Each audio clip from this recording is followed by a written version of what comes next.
heart of the Mediterranean Sea, the Strait of Sicily.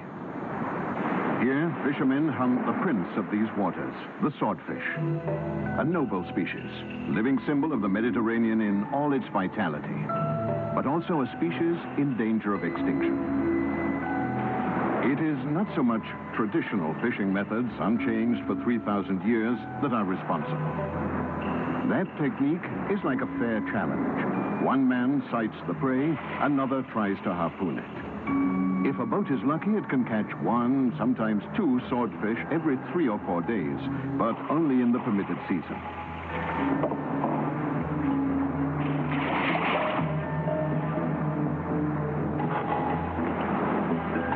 What is threatening the swordfish with extinction is fishing with drift nets. Every night and every day of the year, a massacre takes place at sea. Senseless, short-sighted killing that includes pregnant females and very young fish. Furthermore, it seems there is no way to impose legislation or establish quotas that will be respected by the killer fishing fleets.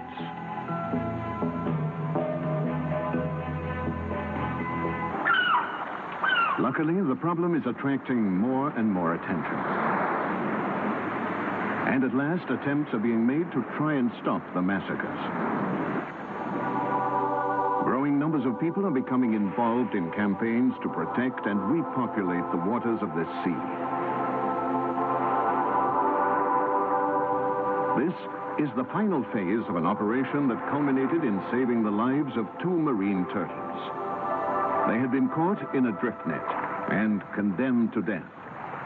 Now that they have a new lease on life, will they return by the light of the full moon to lay their eggs on certain beaches of the Mediterranean?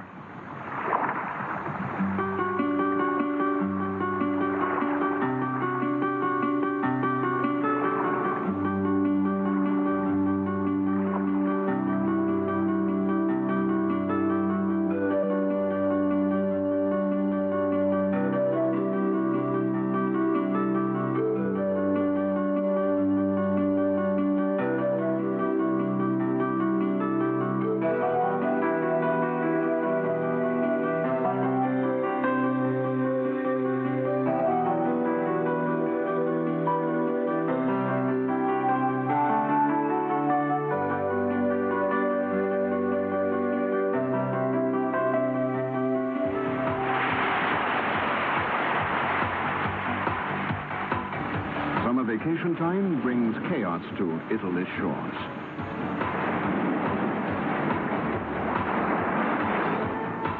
The growing presence of man is certainly one of the reasons why the Mediterranean marine turtle is on the brink of extinction. Summer crowds are denying sea turtles access to those special sandy beaches where their instinct tells them to lay their eggs.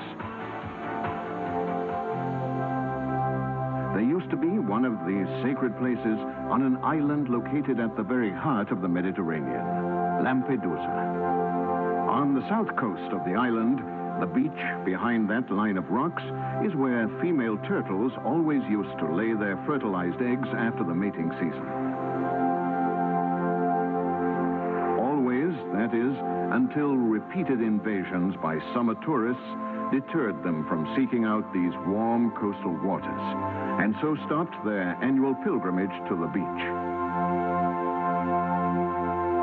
But on the night of October the 3rd, 1990, the situation changed. A turtle came out of the sea.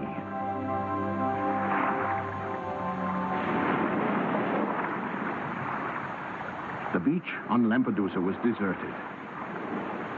There was nothing to stop the female moving away from the water, laying her eggs and burying them in the sand.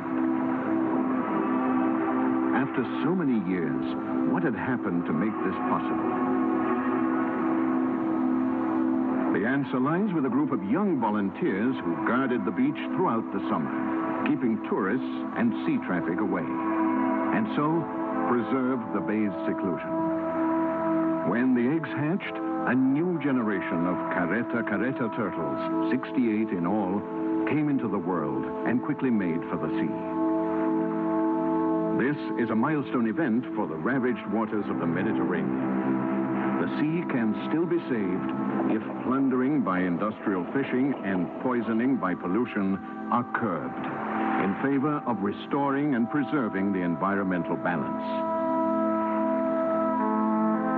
This is the only possible way to save the Mediterranean's natural identity. A complex, composite identity.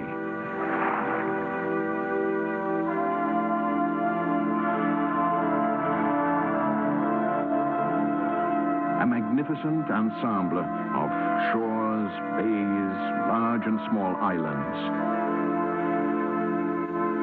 Fiery snow-capped peaks like Mount Etna. Rapidly changing coastlines, sometimes flat and marshy, sometimes sheer cliffs.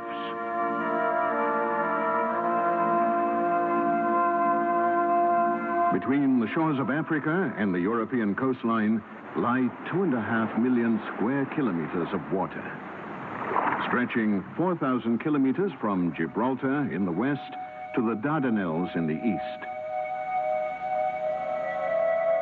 The most southern point of the Mediterranean is the Gulf of Sidra that lies just above the 30th parallel on the coast of Libya, 2,500 kilometers below the most northern point, the Gulf of Trieste. Between these two extremes, from the snows of the Alps to the sands of the Sahara, the world of the Mediterranean offers an astonishing range of variety. And yet, however great the geographical, climatic, and environmental differences may be, they are what give this sea its unmistakable identity.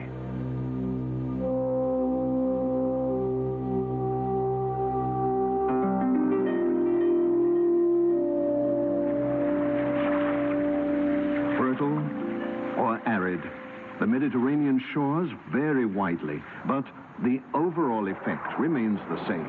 A series of continuous contrasts between a mild climate and sweltering heat.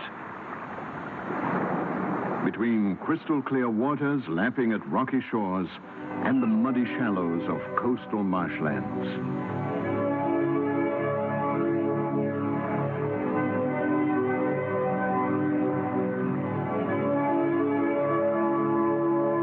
Magical plays of light highlight stretches of coastline where nothing seems to move, while in other areas the wind blows steadily all year round.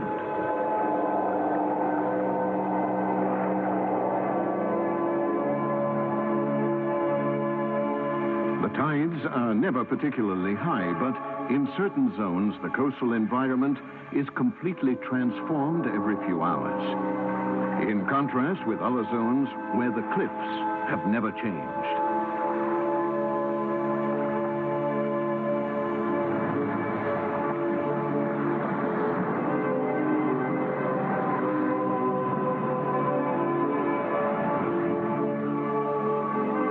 All contrasts along the Mediterranean shores seem to disappear at sunset and at dawn. That subtle light is the great leveler, canceling the sharp distinction between rocky coasts and mudflats. The Mediterranean, in the words of Fernand Braudel, its most important historian, is a sea made of mountains. Skeletal rocks, he wrote, like crooked fingers poke towards the sea, and from the sea towards the sky. Rocks like those that form a barrier between the mountains and the sea in the Balkans, in the south of Italy, and in Spain, where the Pyrenees plunge down towards the coast. Woodlands slope down to the sea, spurs of what remains of the Mediterranean's great forests. The green vegetation in sharp contrast to areas on the southern coastline scorched by the sun, like the barren lands of the Jebel in Cyrenaica. Yes, to the south, the sight of grass is a rarity, while to the north, flowers bloom everywhere. The famous garden of the Hesperides in Greek mythology was to be found in the Mediterranean. Bouquets and aromas, with a touch of salt carried on the wind, and the flavor of the earth and the characteristic Mediterranean maqui, or scrub vegetation.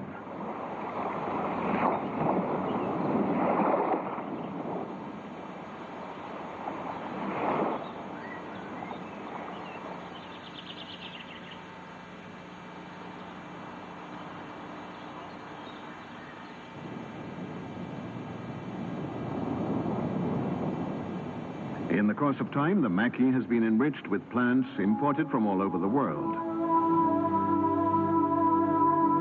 The papyrus that grows in Sicily comes from Central Africa.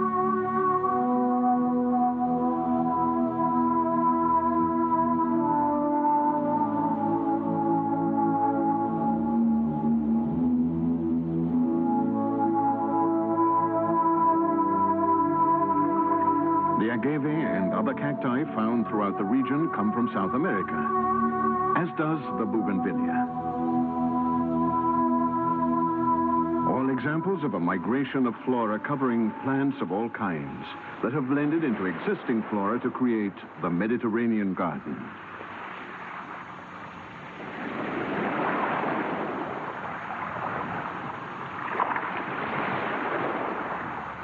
The Mediterranean is full of enchantment and natural deceptions, even mirages.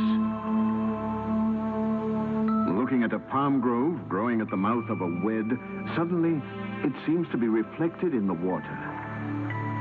A spirogyra, a shy alga that has no wish to be seen.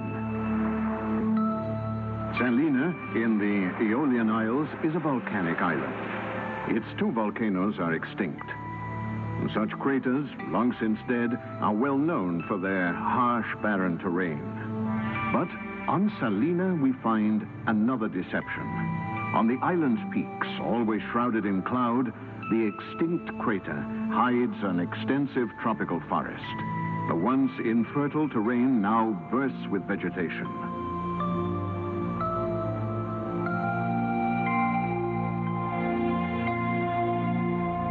Although it hardly ever rains in this corner of the Mediterranean, humidity collects in such great quantities above the island that it stimulates the growth of giant ferns.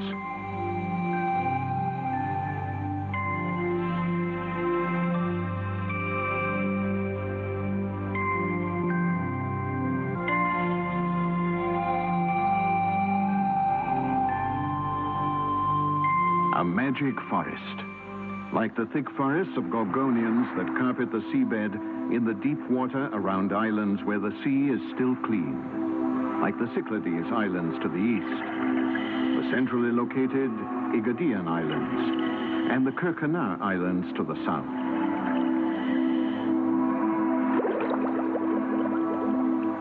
The gorgonian may look like a plant, but it is actually a colony of microscopic polyps.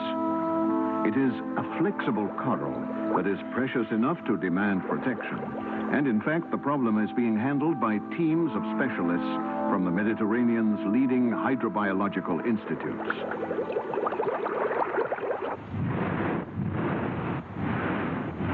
Volcanic islands provide another characteristic Mediterranean habitat. On the seabed around the Aeolian Isles are located a series of particularly active solfatara, or sulfur vents, that spew millions of liters of sulfurous gases into the sea every minute. The gases often solidify on contact with the water, creating the impression of snow, another Mediterranean mirage.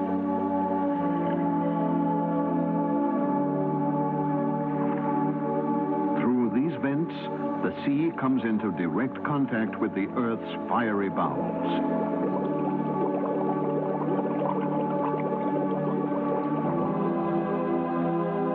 Now, life on the Mediterranean's ever-changing seabed remains intact only in protected areas. Only here is it possible to study the astonishing evolution of underwater life. Darting sharks are a permanent feature in these parts. Whales are seen less frequently. Marine giants like this killer whale enter the Mediterranean from the Atlantic Ocean in search of food. Often, it is death that awaits them. Here, off Sardinia, a large whale is dying, caught in the nylon mesh of a drift net. It's a sperm whale. The victim and the location have changed, but the story remains the same. The ever-present struggle between life and death that is played out every day in this sea. In this case, a diving team is fighting to free the giant mammal and save it from dying slowly from hunger and suffocation. Nobody is sure how the huge creature will react when the divers approach. One flick of its tail is enough to kill a man.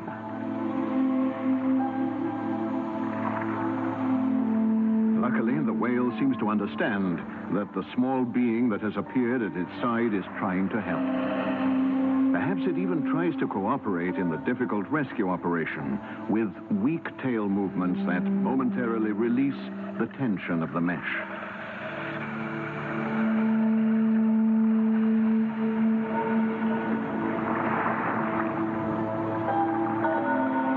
The diver works just inside the whale's mouth to cut free a section of net caught in its teeth.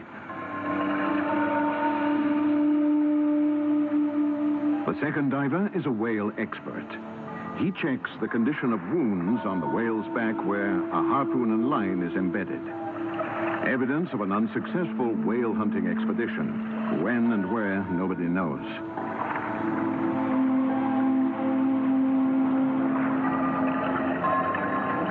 The moment the whale is finally freed from the net, it starts to sink.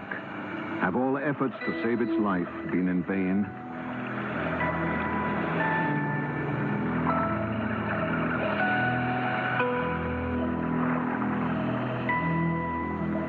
Immediately, the other members of the team go into action. Using a rope secured to the support ship, they haul the whale to the surface where it can breathe.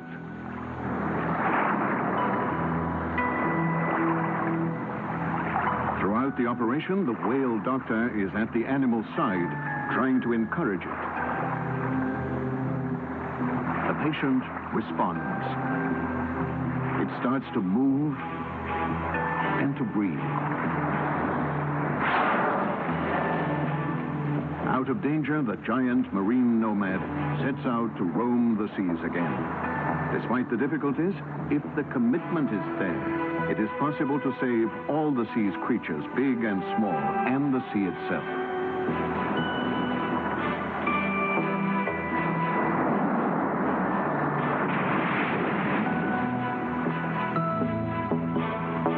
In France's Camargue region, a race of horses enjoys man's protection. The race in question takes us back to the days of Greek mythology. After the Trojan War, Homer's hero Diomedes accepted voluntary exile on the western shores of the Mediterranean, where he dedicated his life to raising his beloved horses, the legendary ancestors of this race that knows no equal for strength and beauty. This story is our introduction to a very particular world, the Mediterranean's marshy shores and coastal swamplands. Here, a characteristic feature is the often undefined borderline between the sea and the land, as can be seen in the Camargue to the west, in the Veneto region in the central Mediterranean area, and to the east around Scutari in Albania. In regions like these, fresh water and salt water meet to create a maze of sandbanks and an ever-changing environment. The ideal environment for the preservation of a delicate, natural balance from season to season.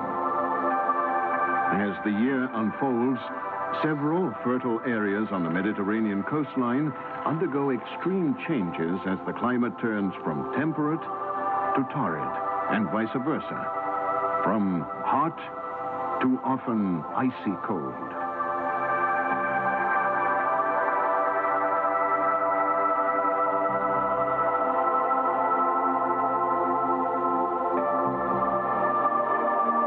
natural scenarios like this, the wild Mediterranean maquis provides an invaluable wildlife haven in each and every season, and for all species. Other such havens, more important because of their size, can be found around the estuaries of several rivers.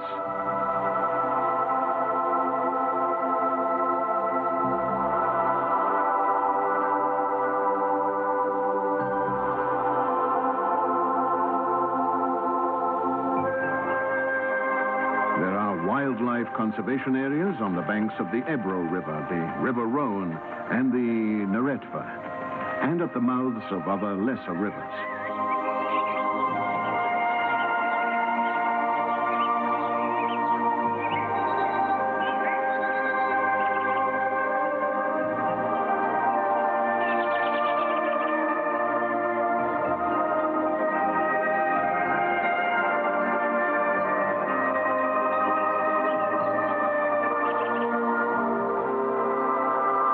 While the particularly unusual environment of the Nile Delta is desperately in need of protection, a vast area around the Po River estuary is already a wildlife haven.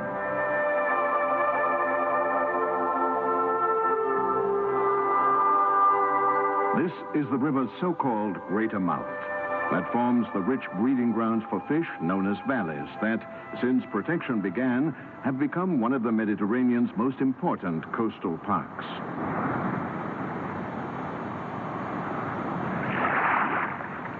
More than 400 mosaic environments made up of jagged little islands, too numerous to be counted, can be found in Italy alone.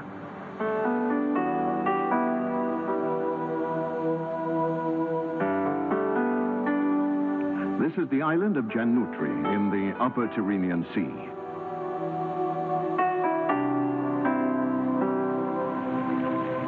A geological phenomenon that reflects those natural contrasts so typical of the Mediterranean. From flat, sandy islands like Jerba to arid, rocky outcrops like Monte Cristo. From islands forever swept by the winds and the tides, like the Aegean archipelago, to those in Dalmatia closed in narrow bays that make lakes out of the sea.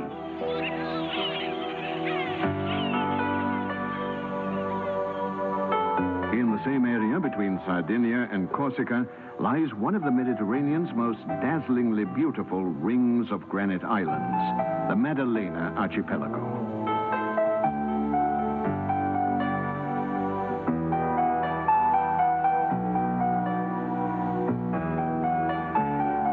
These islands boasts a unique feature.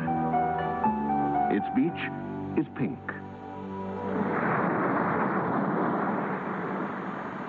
The color is created by a mixture of sand and microscopic points of coral. The rubrum coral that in these waters grows blood red. A living, precious stone that flourishes, or rather used to flourish, here. Now, too much has been harvested. Man has been using coral to make jewelry since prehistoric times, with demand increasing steadily as the centuries passed. But it is the devastation of the last few decades that has compromised the survival of this prized Mediterranean coral.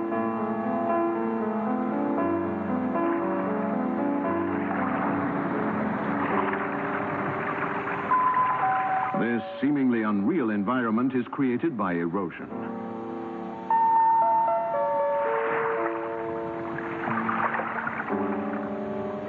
Rocks that appear eternally resilient are actually measures of time. In fact, their erosion documents the Mediterranean's geological changes and devastation. A great change that took place 6.5 million years ago, when the Mediterranean dried up, was discovered only recently. A geological cataclysm blocked the Straits of Gibraltar, and deprived of the inflow from the Atlantic, the Mediterranean's waters slowly evaporated,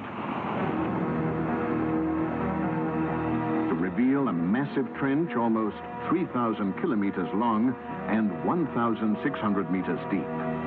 When the Straits of Gibraltar were reopened, the Mediterranean became a sea again and swallowed up all signs of the evaporation, although the evidence was always there on the seabed. Oceanographic research vessels have been used to drill up to 150 meters into the Mediterranean floor.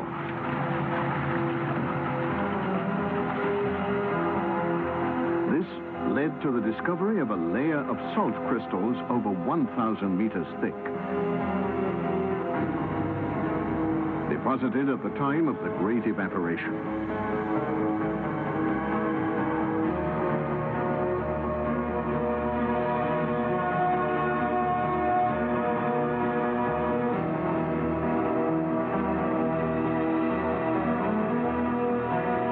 In those remote days, the waters of rivers such as those we now call the Rhone and the Nile could no longer empty into the sea, and plunged instead into the massive empty trench in waterfalls that were over a mile high. Nowadays, such events seem to be pure science fiction, but they are supported by climatic as well as geological proof. At the present time, about 4,000 cubic kilometers of water evaporate off the Mediterranean every year. If the Straits of Gibraltar were to be closed again, by the year 3000 or 4000, the Mediterranean would once again become a dried-up chasm. This hypothesis is obviously no more than a theory. Even so, it gives weight to the description of the Mediterranean as a sea that does not offer an immobile geographical scenario. In fact, it is the Mediterranean's innocence that confuses us. It always seems the same, and yet the truth is that the sea is in the throes of continuous transformation. Nowadays, that transformation is due more to the actions of man rather than to the uncontrollable forces of nature. Will we allow the Mediterranean to die from pollution and neglect? It is up to us to save this sea that will always be one of our planet's natural gems.